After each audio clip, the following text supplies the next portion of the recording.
Hello, people. So, there is a show called He Who Can't Marry, and this is a Japanese show that is on Netflix, and it's all about this 40-year-old bachelor who's an architect and who is doing really well for himself.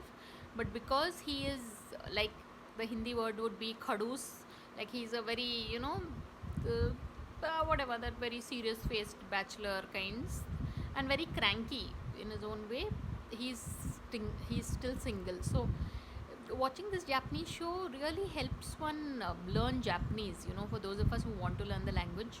So you all can check it out, people. It's on Netflix. It's called He Who Can't Marry, and you can watch it. It has 2 seasons. First season has 12 episodes, second season has 10 episodes, but it is such an interesting show to watch. I mean, as in, you get a peek into how life in Japan is, and the Japanese sense of humor and all. So it's interesting.